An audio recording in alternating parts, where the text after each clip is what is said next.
Sir, respected director sir, staff member और dear students, मैं doctor Satish Kumar, brain scientist, student brain expert, Niigata university से Japan से मैंने brain engineering की degree करने के बाद अब लगभग 150 स्कूल में ब्रेन ट्रेन कर चुका हूँ बच्चों को। ब्रेन ट्रेन क्या होते हैं उसके बारे में हम बाद में बताएंगे। पहले मैं थोड़ा सा एसबीटी के बारे में बताना चाहता हूँ। एसबीटी बेसिकली हमारा ये लोगो है, आप सभी बच्चे ध्यान से देखिए। सुपर ब्रेन टेक्नोलॉजी इंडिया 2017 में डॉक्टर रॉबर्ट ख्यान्सो ने जापान के अंदर इस टेक्नोलॉजी को रिसर्च किया था और उन्होंने निगाटा यूनिवर्सिटी को फाउंड किया था कि निगाटा यूनिवर्सिटी एकमात्र यूनिवर्सिटी है जापान की जहाँ पे सिर्फ ब्रेन के ऊपर एजुकेशन होती है। बाकी बहुत सारी यूनिवर्सिटी है, मैकेनिकल इंजीनियरिंग कराती है, इलेक्ट्रिकल इंजीनियरिंग कराती है, कंप्यूटर इंजीनियरिंग कराती है, बहुत सारी यूनिवर्सिटीज है, लेकिन एकमात्र निगाटा यूनिवर्सिटी है जापान की जो कि ब्रेन इंजीनियरिंग कराती है। इसके अलावा यहाँ पे कोई अन्य एजुकेशन नहीं होती, यहाँ से पीएचडी तक ब्रेन इंजीनियरिंग होती है। अब ब्रेन इंजीनियरिंग क्या होगा, आप लोग थोड़ा सा चकित होंगे इस बात को सुनकर कि ब्रेन इंजीनियरिंग भी कोई चीज होती होगी। आपको एक चीज बताना चाहता हूँ, आज हमारा जो बेसिकली टॉपिक रहेगा ये बेटा, what is brain and how many parts of brain and how we study with our brain.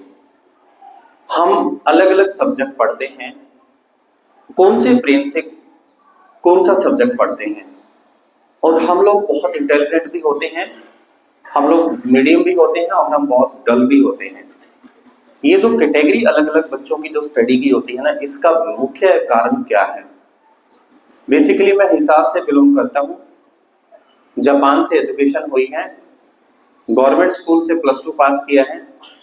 अब ये मत सोचना कि आप इस स्कूल में हैं और इससे हाई फाई स्कूल में होते तो पता नहीं क्या कर लेते। कुछ नहीं होता, चाहे कितने भी टॉप स्कूल में चले जाओ, चाहे आप हिसार पढ़ लो, एलन में पढ़ लो। आपको एक रीजन बताता हूं कि आप लोग जो पढ़ाई करते हैं उसके लिए कौन रिस्पॉन्सिबल है। आपके सब्जेक्ट, आपके किसी भी सब्जेक्ट में आपका इंटरेस्ट क्रिएट होता है उसके लिए कौन रिस्पॉन्सिबल है, और इंटरेस्ट क्रिएट नहीं होता है तो उसके लिए कौन रिस्पॉन्सिबल है। तो बेसिकली क्या है कि ब्रेन हमारा 3 पार्ट्स में डिवाइडेड होता है। एक हमारा लेफ्ट ब्रेन होता है जो लेफ्ट साइड में होता है, which is connected to our right body. हमारा जो लेफ्ट ब्रेन है, लेफ्ट वाला जो पार्ट होता है वो हमारे राइट बॉडी को कंट्रोल करता है, इसीलिए हम राइट हैंड से लिखते हैं और जितनी भी एजुकेशन करते हैं वो हम लेफ्ट ब्रेन से करते हैं। यानी ये वाला हिस्सा है ये आपके स्कूल में एक्टिव होता है और जो ये वाला हिस्सा होता है ये घर जाके एक्टिव होता है। क्लियर है? आप लोग किताब उठाते हो, आप कोई भी सब्जेक्ट पढ़ते हो, किसी भी तरह का सब्जेक्ट, 27 सब्जेक्ट होते हैं हमारे बेसिकल, ठीक है, जो हम हायर एजुकेशन करते हैं 27 सब्जेक्ट आ जाते हैं। उसके फिर फर्दर आगे अगर पीएचडी की बात करते हैं तो लगभग 61 सब्जेक्ट बन जाते हैं आगे जाके, क्योंकि जैसे बायोलॉजी के भी कई सब्जेक्ट बन जाते हैं, केमिस्ट्री के भी कई सब्जेक्ट बन जाते हैं, ठीक है, फिजिक्स के अंदर भी सब्जेक्ट बन जाते हैं, आगे जितनी भी इंजीनियरिंग एजुकेशन है उसके भी अलग अलग सब्जेक्ट बन जाते हैं। लेकिन बेसिकली हम ग्रेजुएशन की बात करते हैं तो 27 सब्जेक्ट होते हैं। क्लियर है? आगे हम बात करते हैं कि जो हमारा लेफ्ट ब्रेन होता है, बेसिकली लेफ्ट ब्रेन से हम सारी एजुकेशन करते हैं और एजुकेशन को छोड़ के हमारा जो काम होता है वो सारा राइट ब्रेन से होता है। जैसे हम लोग मोबाइल देखते हैं, ड्राइविंग करते हैं, किसी से फालतू में बातें करते हैं, या आप किसी के पास बैठ के टाइम वेस्ट कर रहे हो, ठीक है, घर पे जाके खाना खाते हो, हंसते हो, रोते हो, सारे काम आपका राइट ब्रेन इंडिकेट करता है कि आप ये काम करिए। जब भी आपके हाथ में किताब है तो कौन सा ब्रेन एक्टिव होता है? Left brain. और जब आप किताब से दूर हो जाते हो, मतलब एजुकेशन से दूर चले जाते हो, तो कौन सा ब्रेन? Right brain. तो आपको नीड कौन से ब्रेन की सबसे ज्यादा है आज के दिन? लेफ्ट ब्रेन की नीड है। तो आपको पता कैसे चलता है कि आपका लेफ्ट ब्रेन अब एक्टिव है, अब एक्टिव नहीं है? जाहिर सी बात है, मैंने बता दिया आपको कि जब आप पढ़ाई करते हो तो आपके पास लेफ्ट ब्रेन एक्टिव है और पढ़ाई को छोड़ के बाकी मोबाइल देख रहे हो तो राइट ब्रेन एक्टिव है। एक चीज तो गांठ मान लो, ठीक है, एक बात की तसल्ली कर लो कि जब भी आप मोबाइल देखते हो तो ये बताओ आपका राइट ब्रेन काम करता है क्या, उसकी जरूरत है हमें? कोई नीड नहीं है। लेकिन फिर भी बच्चे बहुत ज्यादा रील्स देखते हैं। अब मोबाइल में इंटरेस्ट क्रिएट होता है, वो भी बताएंगे किस वजह से होते हैं, और किताब के अंदर बच्चों का जो इंटरेस्ट क्रिएट होता है वो भी कैसे होता है, वो सारी चीजें हम डिस्कस करेंगे। उससे पहले हमारे बीच में एक ब्रेन का डिस्कस और पेंडिंग है। हमने बोला कि 3 पार्ट्स में डिवाइड होता है, एक लेफ्ट ब्रेन, एक राइट ब्रेन, और एक होता है मिड ब्रेन। क्या होता है? Mid brain. मिड ब्रेन हमारा बीच का दिमाग होता है, जो एक ग्लास की तरह काम करता है। जैसे कि हम कोई भी एक कमरे के अंदर कोई भी ग्लास लगा दे, 2 पार्ट बना दे, जैसे एल्यूमिनियम के साथ हम बना देते हैं, तो ग्लास की तरह काम करता है, ट्रांसपेरेंट होता है। ट्रांसपेरेंट इसलिए होता है कि जब भी राइट ब्रेन को लेफ्ट की हेल्प लेनी पड़ती है तो वो उसको एक बार रिफ्लेक्ट करता है कि हाँ, इस चीज का सोल्यूशन ऐसे हो सकता है, राइट। तो बेसिकली क्या है कि हमारा जो मिड ब्रेन होता है उसका एक ही काम है, जब आप रात को सोते हो तो आपकी डेल्टा वेव्स काम करती है। हमारी 5 तरह की वेव्स होती है, तरंगे होती है। साइंस में पढ़ा होगा, साइंस के टीचर को अच्छे से पता है इन चीजों का। हमारे पास 5 तरंगे हैं, अल्फा, बीटा, थीटा, गामा और delta. Alpha, beta, theta, gamma, delta. अब हम इनको डिफाइन करते हैं कि ये जो वेव्स होती है ये हमारे ब्रेन में किस लिए उपयोगी होते हैं, इनका क्या इंपॉर्टेंस है। देखो, डेल्टा वेव्स के अंदर आप रात को सोते हो, क्या करते हो? रात को जब हम निद्रा अवस्था में होते हैं तो आपके जो न्यूरॉन सेल होते हैं ब्रेन के अंदर, वो डेल्टा वेव्स में गमन करते हैं। जैसे आपको डेल्टा वेव्स आपकी एक्टिव हो जाती है तो आपको नींद आ जाती है। क्लियर है? यस। डेल्टा वेव्स में क्या होता है, हम निद्रा अवस्था में आ जाते हैं। निद्रावस्था में आने के लिए आपको 0 to 4 हर्ट्ज आवृत्ति की रिक्वायरमेंट होती है। 0 to 4 हर्ट्ज, ठीक है, 0 to 4 हर्ट्ज, ठीक है। हम इन जो तरंगों की जो फ्रीक्वेंसी को हमेशा आवृत्ति में नापते हैं, हर्ट्ज में नापते हैं। जैसे साइंस के अंदर आपने देखा होगा कि जब भी हम हर्ट्ज का जिक्र करते हैं तो वो फ्रीक्वेंसी होती है हमारी। अगर हम उससे आगे चलते हैं, मान के चलो कि आप रात को सो के उठ गए हैं, और एक चीज और बताता हूं, जब आप निद्रावस्था में होती हैं तो आपका मिड ब्रेन काम करता है, बीच का दिमाग। लेफ्ट और राइट ब्रेन आपका दिन में काम करता है, और दिन में जब आप रात को बेड पे चले जाते हो, आपको नींद आ जाती है, तो नींद आते ही आपका लेफ्ट और राइट ब्रेन सो जाता है, ठीक है, और आप डेल्टा वेव्स में आ जाते हैं। डेल्टा वेव्स में आप रात को सो जाओगे।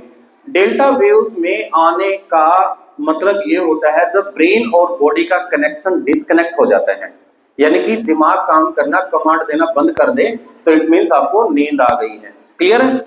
तो इसमें आपकी डेल्टा वेव्स एक्टिव होती हैं, और डेल्टा वेव जो होती है इसमें हमारी बॉडी पूरी तरह से हीलिंग में होती है। हीलिंग का मतलब होती है बिल्कुल रिलैक्स मोड में होती है, हम कोई भी किसी तरह का काम नहीं करते उस टाइम पे। जैसे भी हम सुबह उठते हैं, उठते ही हमारा जो ब्रेन है वो थीटा वेव्स में आ जाता है। किस में आ जाता है? थीटा वेव्स में आ जाता है। थीटा वेव्स का मतलब होता है कि थोड़ा सा आलस, यानी हम जब खड़े होते हैं सुबह नींद से तो हमें थोड़ा सा आलस होता है, हम 10 से 15-20 मिनट तक है ना बेड के ऊपर रहते हैं, राइट।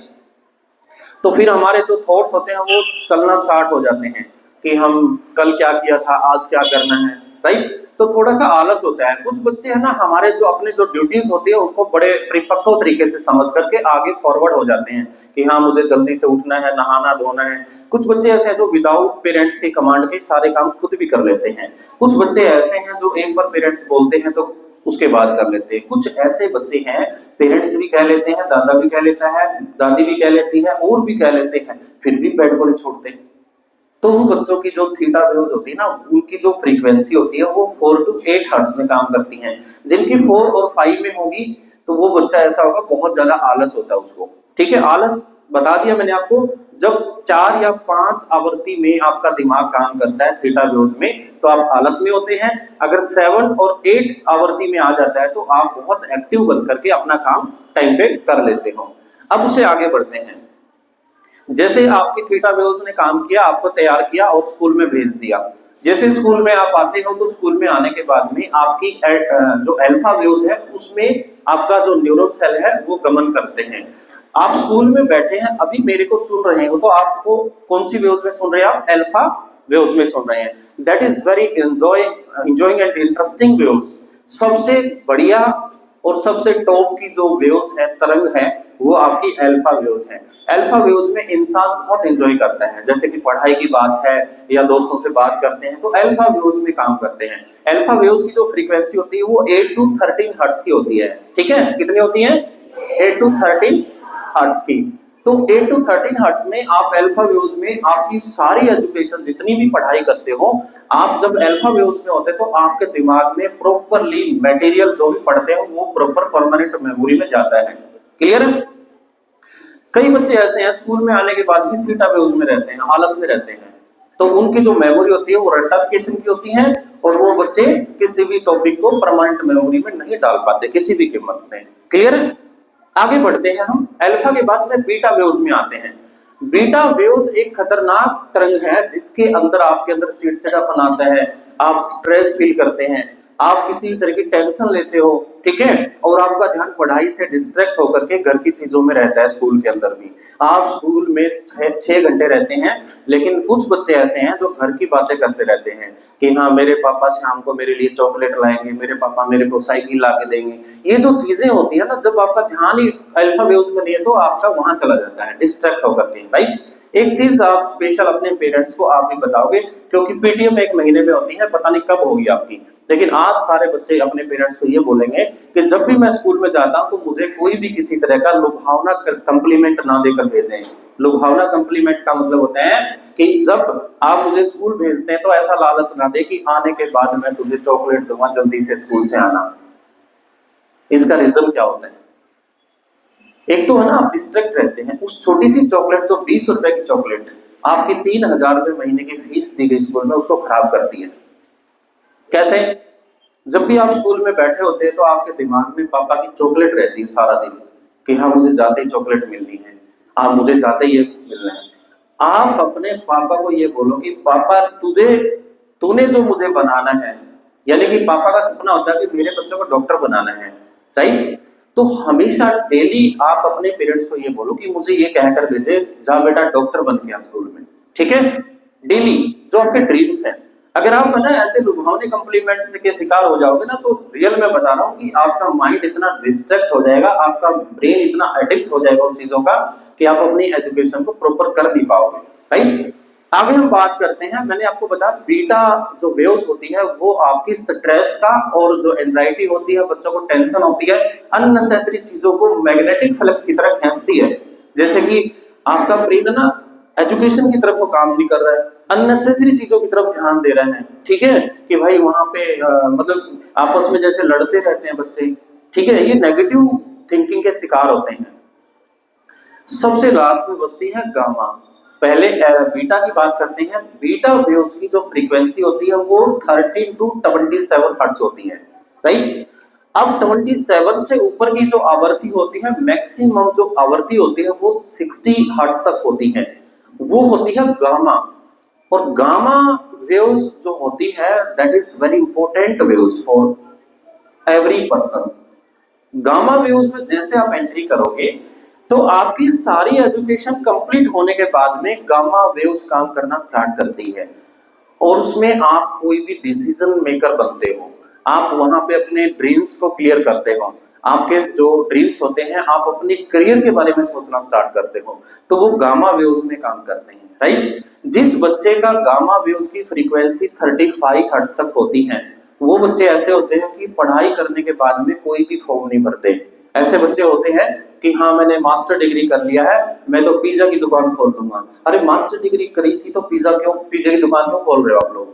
आप कपड़े की दुकान खोल लूंगा, मैं तो बिजनेसमैन बनूंगा। 10th क्लास का बच्चा सबसे बेस्ट बिजनेसमैन हो सकता है। एजुकेशन के बाद अपने करियर को एक बार आजमा के देखा करो कि कोई फॉर्म भरो, हो सकता है आपका जो ब्रेन है वो उस चीज के इक्विवेलेंट हो कि जिस चीज में आप फॉर्म भरते हो वहीं आपकी सेटलमेंट हो जाए।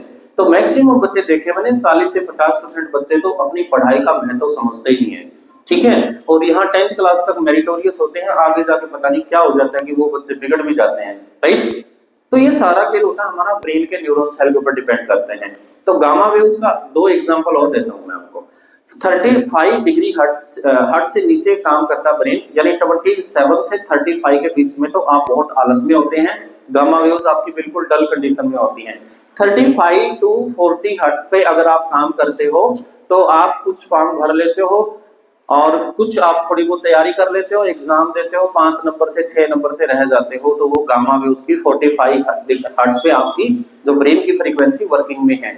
जो बच्चे जॉब लगते हैं, जिन बच्चों को नौकरियां मिलती है, जो बच्चे एस्टेट में 100 150 में से 120 नंबर लेते हैं, 110 नंबर लेते हैं, उनकी जो फ्रीक्वेंसी है वो 45 से 55 के बीच में काम करती है। क्लियर है? उनकी फ्रीक्वेंसी इतनी एडवांस होती है कि वो किसी भी चीज को एक बार देख लेते हैं तो दोबारा एनकोडिंग करने की जरूरत नहीं होती। जैसे हमारा ब्रेन जो होता है, जब कोई भी बुक्स को पढ़ता है ना तो एनकोडिंग करता है, ठीक है। साइनेप्सिस होते हैं हमारे ब्रेन के अंदर, जो कि न्यूरॉन सेल का पार्ट होता है जिसमें न्यूरोट्रांसमीटर काम करते हैं, साइनेप्सिस कंडीशन होती है। उसमें क्या होता है कि जब हमारा ब्रेन होता है ना पूरी तरह से काम करता है तो हमारी एनकोडिंग होती है। आप कभी भी ब्रेन की एनकोडिंग को डबल कोडिंग किया करो। डबल कोडिंग का मैं एग्जांपल देता हूं आपको। जब भी आप कोई भी चीज पढ़ते हो तो उसको तो सिंगल एनकोडिंग बोलते हैं, आप जो पढ़ते हो उसको डिस्कस किया करो एक दूसरे के साथ में, उसको बोलते हैं डबल कोडिंग, ठीक है। और जो डबल कोडिंग की चीज होती है उसको फिर ट्रिपल कोडिंग में लेके आ करो। ट्रिपल कोडिंग में कैसे? आप इमेजिनेशन किया करो। जैसे कि आपने कोई भी चैप्टर पढ़ा कि माना कि आप प्रेपोजिशन पढ़ते हैं, ठीक है, तो प्रेपोजिशन पहले तो आपने पढ़ ली, ठीक है। जैसे ब्रिंग के साथ में ब्रिंग अप भी लगता है, ब्रिंग फॉरवर्ड भी होता है, ब्रिंग लुक आफ्टर होता है, लुक इनटू होता है, ठीक है। तो इस प्रकार से हमारी जैसे कोई भी वर्ब होती है उसके पीछे काफी सारी प्रीपोजिशन लगती हैं, ठीक है। Call in, call on, call for, इस टाइप से हम इंग्लिश के टीचर जानते हैं इसको अच्छे से कि कोई भी उसके पीछे। तो क्या किया करो, आप किसी भी सब्जेक्ट को पढ़ते हो तो उसको डिस्कस किया करो एक अपने फ्रेंड के साथ में, उसको बोलते हैं डबल कोडिंग। एक ट्रिपल कोडिंग वो होती है कि आप ऐसा किया करो, कोई भी चीज पढ़ते हो आपने डिस्कस भी कर लिया, फिर उसको इमेजिनेशन किया करो। ये समझा करो कि माना कि मैं खुद प्रेपोजिशन हूं और मैं अब इस वर्ड के पीछे लग के ये बना दूंगा, अब इसके पीछे ये करके ये बना दूंगा। वहां पे आप जब इमेजिनेशन करते हो किसी भी चीज की तो आपका ब्रेन उस टाइम ध्यान केंद्रित करता है। इमेजिनेशन हमेशा ध्यान से होता है, मेडिटेशन से होता है। तो आप किसी भी चीज को ना प्रैक्टिकल इमेजिनेशन में लेके आ करो, राइट। ये तो मैंने आपको 5 वेव्स का जो वर्किंग स्टाइल बताया कि हमारी लाइफ में इनकी क्या वैल्यू है।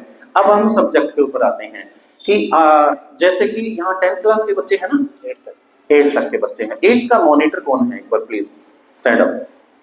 किसी भी क्लास का है, दोनों सेक्शन 8th या जो भी है, 7th या 8th में कोई भी एक मॉनिटर। स्टैंड अप बच्चा। अरे मैं आपसे कुछ नहीं पूछता, बताऊंगा आपको कुछ भी। Yes stand up. आपको मॉनिटर क्यों बनाया? इसलिए कि आप इंटेलिजेंट हैं, कोई भी सब्जेक्ट पढ़ने में टाइम कम लेते हैं, सारी चीजों को याद करके टीचर्स को एक्सप्लोर करते हैं, राइट? ऐसा ही है। आप एक बार इधर आ जाओ। देखिए आपका जो ब्रेन है अब इस बच्चे की तरफ चला गया और आपका सभी का ब्रेन अलग अलग फ्रीक्वेंसी में काम कर रहे हैं। आप कुछ आइडिया लगाते हो, इससे ये पूछेंगे सर, कोई बच्चा ये आइडिया लगाता है कि इससे ये पूछेंगे। मतलब आपके यहाँ पे जितने भी 200 ब्रेन बैठे हैं तो 200 में अलग अलग फ्रीक्वेंसी काम कर रही है यहाँ पे, राइट। अब मैं पूछना स्टार्ट करूं तो टाइम ज्यादा हो जाएगा, हम कंटेंट पे काम करते हैं, ठीक है। आप अपना कैलकुलेशन कर लेना कि क्या पूछने वाला था मैं, राइट। अब जैसे ये बच्चा है, इस बच्चे को ये पता है कि कोई बच्चा इंटेलिजेंट क्यों होता है, कोई बच्चा वीक क्यों होता है और डल क्यों होता है। तीनों कंडीशन बताई गई है। Please explain. आपकी क्लास में जब टीचर पढ़ाते हैं, माना कि मैथ पढ़ाते हैं, इंग्लिश पढ़ाते हैं या साइंस पढ़ाते हैं, तो बहुत सारे बच्चे ऐसे हैं जो बहुत जल्दी याद कर लेते हैं, कुछ ऐसे हैं जो जोर तो लगाते हैं लेकिन आधा भी याद हो जाता, आधा रह जाते हैं। कुछ बच्चे ऐसे हैं जो आपसे डबल जोर लगाते हैं लेकिन उनको एक भी लाइन याद नहीं होती। इसका रीजन बताएं प्लीज थोड़ा सा। Concentration. Yes, concentration. Concentration, right. Concentration से काम नहीं चलेगा, थोड़ा एक्सप्लोर करो इसको please. Revision. Yes, revision. Revision. Revision तो तब करेगा ना जब पहली बार याद होगा उसको। रिवीजन तो दोबारा होता है कि याद हो गया फिर रिवीजन कर लिया, पहली बार में अटक गया वो तो। थोड़ा सा और एक्सप्लेन करो। चलो इसका एक शब्द जो बच्चे ने बताया वर्ड, यस बैठिए आप। कंसंट्रेशन। कंसंट्रेशन का पता है हमें सिर्फ, और कंसंट्रेशन की स्पेलिंग का पता है, लेकिन कंसंट्रेशन को एक्सप्लोर नहीं कर सकते कि व्हाट इज कंसंट्रेशन।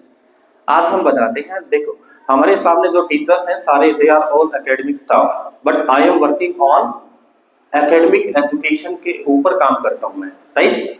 एक टीचर के पास में 45 मिनट्स का टाइम होता है क्लास के अंदर, जो कि सिलेबस पढ़ा सकता है, ब्रेन के ऊपर काम नहीं कर सकता। अगर कोई भी टीचर ब्रेन पे काम करना स्टार्ट कर दे तो उसके पास कंटेंट नहीं है, राइट। हम लोग बच्चे के ब्रेन के ऊपर काम करते हैं। ब्रेन के ऊपर कैसे काम करते हैं बेसिकली मैं बताना चाहता हूं कि आप लोग जो सब्जेक्ट पढ़ते हैं, ब्रेन का कौन सा पार्ट कौन से सब्जेक्ट को पढ़ते हैं, उसको हम 10 मिनट में कंप्लीट करके आज इस टॉपिक को यहीं पे क्लोज करेंगे, राइट। देखिए आपका जो ब्रेन होता है बेसिकली हमारा ब्रेन जो लेफ्ट और राइट ब्रेन होता है 5 पार्ट्स में डिवाइडेड होता है। पार्ट्स को हम लोब बोलते हैं, brain lobes, LOBE, right. Brain lobes जो होते हैं बेसिकली 5 लोब्स हमारे राइट साइड में होते हैं और 5 लोब्स हमारे लेफ्ट साइड में होते हैं। तो हमें अभी डिस्कस करना है सिर्फ लेफ्ट ब्रेन का, क्योंकि हमारा लेफ्ट ब्रेन होता है वो एजुकेशन को एग्जीक्यूट करता है, राइट। एजुकेशन करने में हमें लेफ्ट ब्रेन की नीड होती है। आप सारे बच्चे एक बार अपने कान के चारों तरफ ऐसे हाथ लगाएं, लेफ्ट साइड में, लेफ्ट साइड में आपका लेफ्ट ये है, इस साइड वाला आपका लेफ्ट जो ब्रेन है और जो लेफ्ट साइड में आपका कान है, ईयर है, इसके नीचे का जो भाग होता है ब्रेन का, इसको बोलते हैं टेम्परल लोब। क्या बोलते हैं? टेम्परल लोब का काम क्या है? कोई भी लैंग्वेज को याद करने में हेल्प करना। आपका ब्रेन का एक पार्ट है जो टेम्परल लोब है, आपको किसी भी लैंग्वेज को याद कराना, सिखाना, पढ़ाना टेम्परल लोब की जिम्मेवारी है, राइट।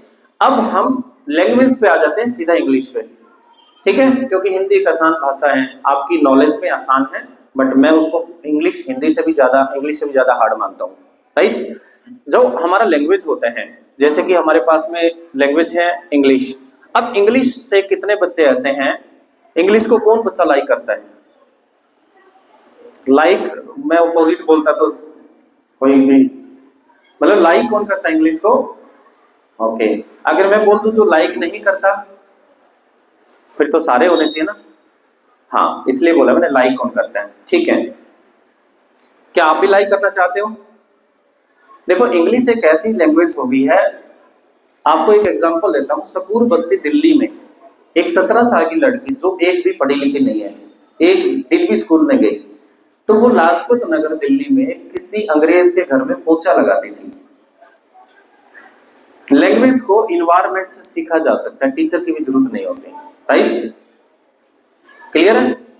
अगर इंडियन ऑस्ट्रेलिया में जाके कोई भी वहां रहने लग जाए और उनको कल को 2 बच्चे पैदा हो जाए, तो वो बच्चे है ना इंग्लिश में बोलेंगे, क्लियर है, क्योंकि वहां का एनवायरनमेंट इंग्लिश बोलने का है। अब उस लड़की ने वहां पोछा लगाते लगाते मात्र 4 साल के बाद वो इतनी जबरदस्त इंग्लिश बोल रही थी कि मीडिया के अंदर जी न्यूज पे उसका इंटरव्यू मैंने देखा। 17 साल की लड़की एक दिन भी स्कूल नहीं गई, तो इंग्लिश का एक्सेंट अंग्रेजों जैसा हो गया उसका, क्लियर है। तो अनपढ़ का मतलब ये नहीं होता कि अनपढ़ के दिमाग में न्यूरॉन सेल नहीं होते। न्यूरॉन सेल किसी के भी दिमाग में होते हैं। What is neuron cell? Neuron cell आपकी लाइफ को बनाने का जो एक मेन साधन है वो आपका न्यूरॉन सेल है। आपके दिमाग के अंदर 1200 करोड़ प्लस न्यूरॉन सेल होते हैं, मैक्सिमम 1500 करोड़ न्यूरॉन सेल हो सकते हैं। एक मैंने आपको बोला कि जो टेम्परल लोब है आपका, हमारे 5 पार्ट हमारे लेफ्ट साइड में होते हैं और 5 पार्ट हमारे राइट साइड में होते हैं, जिसमें एक पार्ट का डिस्कस किया मैंने टेम्परल लोब। टेम्परल लोब के अंदर अगर आपके 85 लाख न्यूरॉन सेल नहीं है तो सब्जेक्ट में आप वीक हैं। कभी पढ़ा है ये चीज? यस और नो? नो। टेम्परल लोब में अगर 85 लाख न्यूरॉन सेल नहीं है तो आप लैंग्वेज को नहीं सीख सकते, चाहे हिंदी की बात है या संस्कृत की बात है या पंजाबी की बात है, जर्मन की बात है या कोई कन्नड़, मलयालम, तेलुगु, जो भी लैंग्वेज होती है दुनिया में कोई भी भाषा को सीखने के लिए ब्रेन का टेम्परल लोब रिस्पॉन्सिबल है।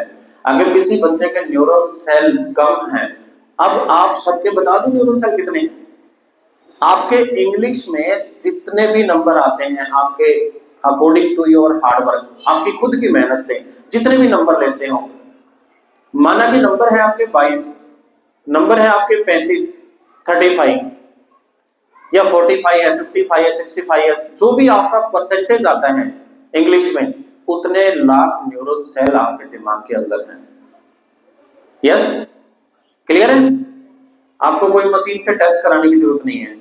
जिस भी बच्चे के जितने नंबर आते हैं उतने लाख न्यूरॉन सेल हैं। अगर आपके नंबर है 90 तो आपके 90 लाख न्यूरॉन सेल हैं। 85 लाख न्यूरॉन सेल से अगर कम है तो आपकी सफलता बहुत मुश्किल है। आप कितनी भी कोशिश कर लो, उस सब्जेक्ट में सफलता लेना मुश्किल है। हो सकता है इंग्लिश की बजाय मैथ आपका अच्छा हो। आगे हम बात करते हैं, हम बहुत सारे बच्चों का ड्रीम्स होता है, हम डॉक्टर बनना चाहते हैं, ठीक है? कौन बच्चा ऐसा जो डॉक्टर बनना चाहता है? ओके, अच्छी बात है डॉक्टर बनना, बट डॉक्टर बनने के लिए आपको पता है ब्रेन का कौन सा पार्ट काम करता है? आपका जो ये वाला पीछे वाला, हाथ लगाओ यहाँ सारे बच्चे, ये हमारा ओसिपिटल लोब होता है, OCCIPATAL। ओसिपिटल लोब जो होते हैं, ये रिसर्च किया गया 2017 से पहले, राइट? ओसिपिटल लोब जो होता है ये प्रैक्टिकल सब्जेक्ट को पढ़ने के लिए एग्जीक्यूट करते हैं। प्रैक्टिकल का मतलब साइंस, ड्राइंग और कंप्यूटर। ये तीनों सब्जेक्ट हम कौन से ब्रेन से पढ़ते हैं? ओसिपिटल से पढ़ते हैं, which is connected to our eyes, क्योंकि प्रैक्टिकल सब्जेक्ट हमारी आंखों से कनेक्टेड होते हैं। आप सारे बच्चे यहाँ मुझे सुन रहे हैं, तो जो मैं बोल रहा हूँ वो तो कान की तरफ से जाता है आपका, वो टेम्परल पार्ट में जाएगा, राइट? जो मेरी यहाँ एक्टिविटी चल रही है वो सारा प्रैक्टिकल आप आंखों से आपके ओसिपिटल में स्टोर करते हैं। क्लियर है? जो हम लैंग्वेज का जो भी हम हिंदी, इंग्लिश और संस्कृत पढ़ते हैं, उसका जितना भी हम क्वेश्चन आंसर याद करते हैं वो तो हमारा टेम्परल में स्टोर होता है, जाके मेमोरी हमारी टेम्परल लोब में होती है। बट साइंस, कंप्यूटर और ड्राइंग की मेमोरी कहाँ पे है? ओसिपिटल के अंदर है। एक धाकड़ सब्जेक्ट की बात करें, मैथमेटिक्स, राइट? बच्चे 10th क्लास तक वेट करते हैं कब हमारी 10th कंप्लीट हो और मैथ को छोड़ें, राइट? बट है ना, टेम्परल लोब आपका एक्टिव होना बहुत जरूरी है। एल्बर्ट आइंस्टीन का नाम सुना है? एल्बर्ट आइंस्टीन का नाम सुना है ना? दुनिया के पहले व्यक्ति ब्रेन साइंटिस्ट थे वो, जिनका आईक्यू सबसे टॉप रहा है। लेकिन उनका रिकॉर्ड अभी अमेरिका के एक बच्चे ने तोड़ा है, जिस बच्चे ने 16 साल के अंदर पीएचडी कंप्लीट कर ली है, राइट? गूगल पे देखना, यूट्यूब पे कि 16 साल के बच्चे ने अमेरिका में किसने किया है, आप अपना आपका मोर कहिए, खुद चेक करना, ठीक है? तो एल्बर्ट आइंस्टीन का जो आईक्यू था वो 220 था, क्लिनिकल साइकोलॉजी तरीके से, राइट? जब एल्बर्ट आइंस्टीन एक्सपायर हुए, डॉक्टर थॉमस ने उनका ब्रेन को चुरा लिया था पोस्टमार्टम करते हुए। डॉक्टर थॉमस का एक टारगेट था कि मैं मेरे बच्चे को आइंस्टीन जैसा बनाऊंगा, ठीक है? तो उन्होंने उसके दिमाग को चुरा के डब्बे में डाल लिया, ठीक है? अगर हम फ्रीज में रख दें तो जो हमारा बॉडी है ना, बॉडी तो खराब हो जाता है, लगभग 6 महीने बाद बॉडी खराब होना स्टार्ट हो जाता है अगर फ्रीज में रखें तो। लेकिन दिमाग 40 साल तक भी कुछ नहीं बिगड़ता दिमाग का, ठीक है? इतनी मतलब जबरदस्त सेंसिटिव पार्ट होता है हमारा। तो उनके दिमाग को चुरा लिया था और चुरा के उन्होंने फ्रीज में रख दिया। फ्रीज में इसलिए रख दिया कि उस टाइम तक कोई टेक्नोलॉजी नहीं थी कि किसी भी ब्रेन के ऊपर रिसर्च किया जा सके। 40 साल तक उन्होंने वेट किया उस दिमाग को चेक करने के लिए, ठीक है? उस टाइम 27 साल उम्र थी उनकी, ठीक है? लेकिन जैसे दिमाग को चुरा के उसने जब रिसर्च का टाइम आया तो उन्होंने उस पार्ट के 170 टुकड़े करके अलग अलग डॉक्टर्स को भेज दिया। तो उसमें पता लगा कि एल्बर्ट आइंस्टीन इतने इंटेलिजेंट क्यों थे।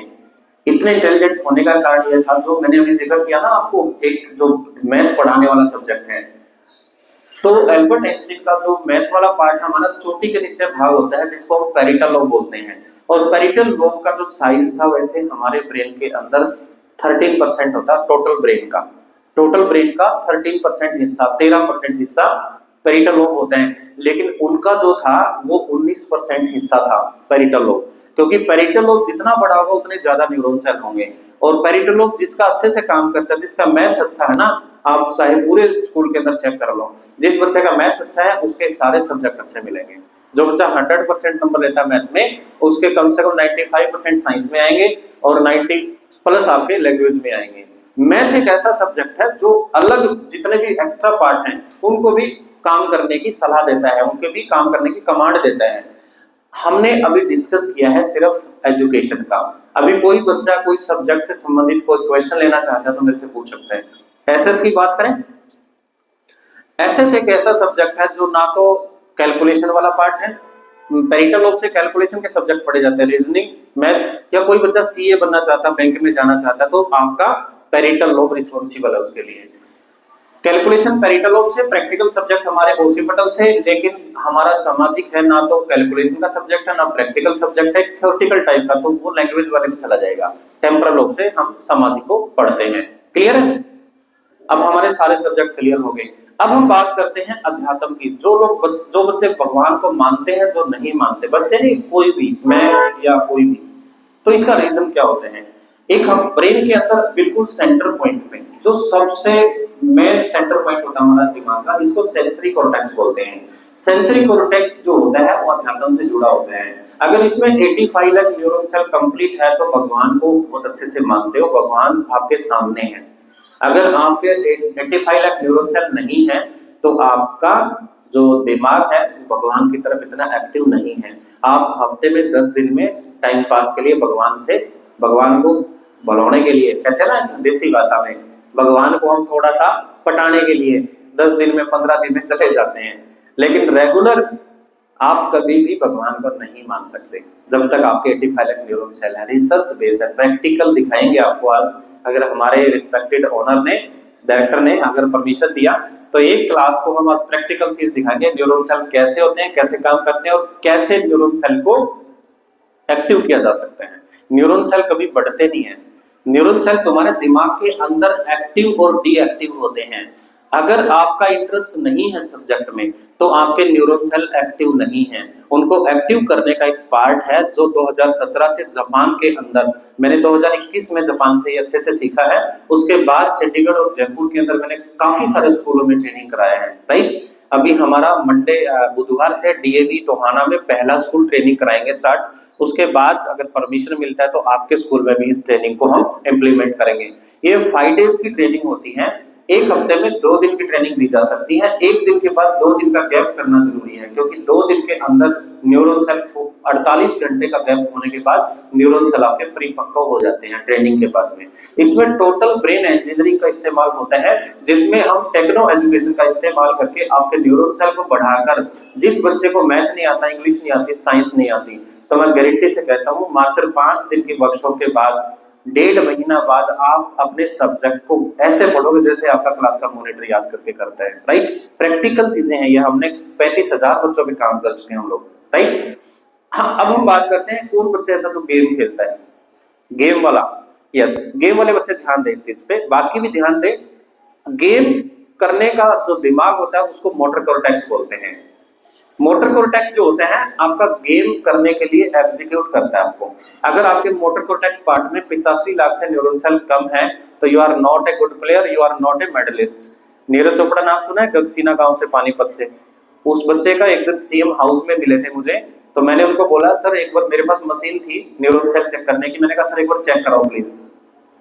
वो बोले क्या जरूरत है, मेडल तो मैं लेके आ रहा हूँ, मेरे को कोई चीटिंग, मतलब मेरे को हराने वाला बच्चा ही नहीं है, कोई खिलाड़ी नहीं है। मैंने कहा सर ऐसा कुछ नहीं होता, खिलाड़ी अभी पाकिस्तान के खिलाड़ी ने उसको, नीरज चोपड़ा को हराया है अभी। राइट, अब उनका रिकॉर्ड तोड़ा है, लेकिन इंडिया के अंदर अभी तक रिकॉर्ड तोड़ने वाला कोई खिलाड़ी नहीं उनका। मैंने उनके न्यूरॉन सेल चेक किया, आप सरप्राइज फील करोगे। 1,07,00,000 न्यूरॉन सेल मोटर कॉर्टेक्स के अंदर उस बच्चे के। 1,07,00,000, 1,20,00,000 एक पार्ट में मैक्सिमम हो सकते हैं, लेकिन 1,07,00,000 न्यूरॉन सेल का मतलब ये है, मुझे लगता नहीं इंडिया में उसका कोई रिकॉर्ड तोड़ देगा, कोई भी नहीं, चांसेस नहीं है। राइट, और एक चीज बता रहा हूं मैं आपको, नीरज चोपड़ा की शुरुआत कहां से हुई थी? आप अपने आप को आजमा सकते हैं किसी भी चीज में। नीरज चोपड़ा ने जब कोई ग्राउंड के अंदर गया तो उसने एक जेवलिन थ्रो था, उसने वैसे ही फेंक के देखा था, ठीक है, तो वो 65 मीटर पे चला गया पहली बार में। तो उस कोच ने उसको उसी टाइम जजमेंट कर लिया कि इसका कोई प्रैक्टिस नहीं और कैसे नहीं, इसने एकदम इतना 65, और डीएवी स्कूल का स्टूडेंट है वहां का, पानीपत का, आजकल फौज आर्मी में है वो नीरज चोपड़ा जी, ठीक है। लेकिन उनका उस एक स्टंट को देख करके उस कोच ने उसको हायर कर लिया कि यार मैं तुझे ट्रेनिंग कराऊंगा। तो उसको ट्रेनिंग कराने के बाद 3 दिन बाद भाला फेंकवाया ना, तो उसका भाला 73 मीटर चला गया 3 दिन बाद। तो आजकल वो जो भाला फेंकता है वो 90 मीटर के करीब फेंकता है। राइट, तो practice makes a man perfect. तो न्यूरॉन सेल उनके थे तो उसको थोड़ा सा एग्जीक्यूट करना पड़ता है। ऐसा नहीं कि न्यूरॉन सेल आपके अंदर है और क्लास में टीचर ना आए तो दिमाग आपका काम करेगा, ऐसा तो नहीं हो सकता। मैंने लगभग आपको एजुकेशन की सारी बातें बता दी, लेकिन एजुकेशन सारी जिंदगी नहीं करनी हमें। जिंदगी जीने के लिए पढ़ाई को छोड़ के द रेस्ट ऑफ लाइफ है उसको जीने के लिए भी हमें दिमाग चाहिए, जिसका नाम है फ्रंटल लोब। ये वाला जो हिस्सा होता है आपका जिसमें सबसे ज्यादा टेंशन होती है, राइट। पढ़ाई वाले हिस्से में कभी टेंशन नहीं होती हमें, ये वाला जो सबसे ज्यादा सिर गर्म करता है हमें, क्लियर है। तो इसको बोलते हैं फ्रंटल लोब। इसको हम डिस्कस करेंगे बाद में, अभी हमें एजुकेशन पे बात करनी थी, वो हमने कंप्लीट किया। तो आपको क्या करना है प्यारे बच्चों, ये जो मैंने कंटेंट आपको बताया है, इस कंटेंट को ध्यान से समझा। आपके जो टीचर हैं, आप कभी भी अपने टीचर का टीचिंग मेथड को कभी भी डाउट में मत लेके आना कि टीचर का पढ़ाने का तरीका गलत है इसलिए मुझे समझ नहीं आता। अगर टीचर का तरीका गलत होता तो आपकी उसी क्लास में 25 बच्चों की मेरिट नहीं आती, राइट। उसी क्लास में मेरिट भी तो आई है ना, किसने पढ़ाया उसको, उसी टीचर ने, क्लियर है। आप नहीं पढ़ते हैं तो उसके जिम्मेवार ना तो आप खुद हैं, ना टीचर है, ना आपके पेरेंट्स, ना स्कूल जिम्मेवार है, राइट। उसमें कहीं ना कहीं हमारे न्यूरॉन सेल एक्टिव नहीं है, जिसकी वजह से हम इंटरेस्ट क्रिएट नहीं कर पाते। अब उस बच्चे ने बोला कंसंट्रेशन, कंसंट्रेशन, फोकस और इंटरेस्ट और रुचि, ठीक है, ध्यान, ये सारी चीजें एक है, लेकिन ये तब होगी जब आपका न्यूरॉन सेल एक्टिव होगा, तो आपका ध्यान भी बनेगा, आपका कंसंट्रेशन भी बनेगा, आपका फोकस भी बनेगा। वरना दुनिया में कोई भी टीचर या कोई भी यंत्र या कोई भी साधन ऐसा नहीं है जो आपको बगैर ब्रेन इंजीनियरिंग के आपके दिमाग के न्यूरॉन सेल को एक्टिव कर सके। मात्र एक ही तरीका है, सुपर ब्रेन टेक्नोलॉजी के माध्यम से। हम डायरेक्टर सर से अनुमति लेना चाहेंगे, आज आधा घंटे की क्लास हमें किसी भी क्लास में दे दो, हम आपको दिखाएंगे कि कैसे न्यूरॉन सेल काम करते हैं और कैसे बढ़ाए जा सकते हैं। आज ओनली मैथ के ऊपर काम करेंगे, हम मैथ्स के ऊपर। और एक भी बच्चा ऐसा नहीं है जिसको ट्रेनिंग की नीड नहीं है, हर बच्चे को कंपलसरी है ये ट्रेनिंग, ठीक है। हम सोचते हैं कि मुझे तो सब कुछ आता है, लेकिन जब आपकी सारी एजुकेशन हो जाती है तो आप भी लाइब्रेरी में बैठे मिलते हो 5 साल तक, आपको नौकरी क्यों नहीं मिलती लास्ट में जाके। आप आईआईटी की तैयारी करते हैं बच्चे एलन में, एलन इंस्टीट्यूट में या सीएलसी में या गुरु कृपा में, वहां सीकर में मैंने ट्रेनिंग कराया बच्चों को। उनके डायरेक्टर से पूछा, राजेश महेश्वरी जी है जो एलन के डायरेक्टर है, उन्होंने मेरे को बताया कि सर एक्चुअल में हमारा जो सक्सेस रेट है वो केवल 100 में से 18 बच्चों का सिलेक्शन होता है, बाकी बच्चे यहाँ से बैग उठा के ग्रुप डी के फॉर्म भरने शुरू कर देते हैं हरियाणा में जाके, क्लियर। चपड़ासी की नौकरी लेने के लिए फॉर्म भरते हैं, लेकिन 3 साल यहाँ आईआईटी के लिए टाइम वेस्ट करके गए हैं। कम से कम भी 3 से 4 लाख रुपए एक साल का खर्चा है, तो 10 लाख रुपए इन्वेस्ट करके आप वहां गए। इससे अच्छा तो आप शुरू में ग्रुप डी की तैयारी कर लेते तो ग्रुप सी में भी लग जाते हैं एक साल की मेहनत में। तो डियर स्टूडेंट्स, आप अपने लिए एक बार जोरदार क्लैपिंग, आपने मेरे को ध्यान से सुना,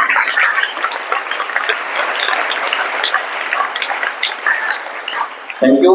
और बहुत अच्छा डिसिप्लिन मैंने बहुत कम देखने को मिलता है, डीएवी स्कूल का डिसिप्लिन रियल में मैं कल मतलब हैरान रहेगा कि 27 बच्चों को पीछे खड़ा कर दिया, पहले एक बच्चे को खड़ा करा कि आप शरारत करते हो पीछे खड़े हो जाओ, यानी उसको देखकर दूसरे बच्चे ने ये नहीं सोचा कि तू भी खड़ा हो सकता पीछे जाके, 27 बच्चों को पीछे खड़ा कर दिया, मतलब इतने शरारती बच्चे थे।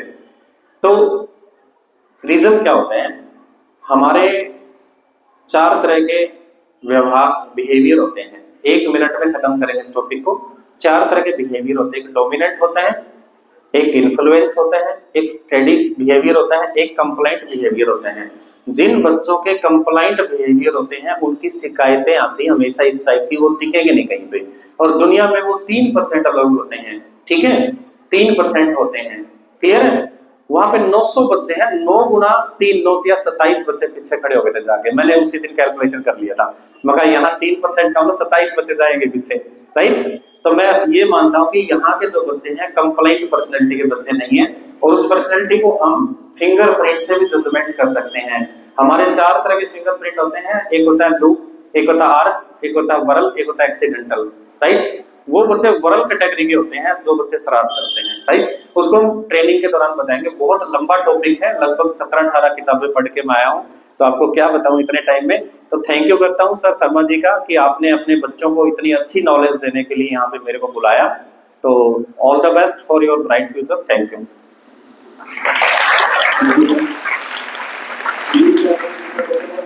बहुत ही ध्यान से सुना, समझा भी, और इसके ऊपर आगे हम चर्चा करेंगे।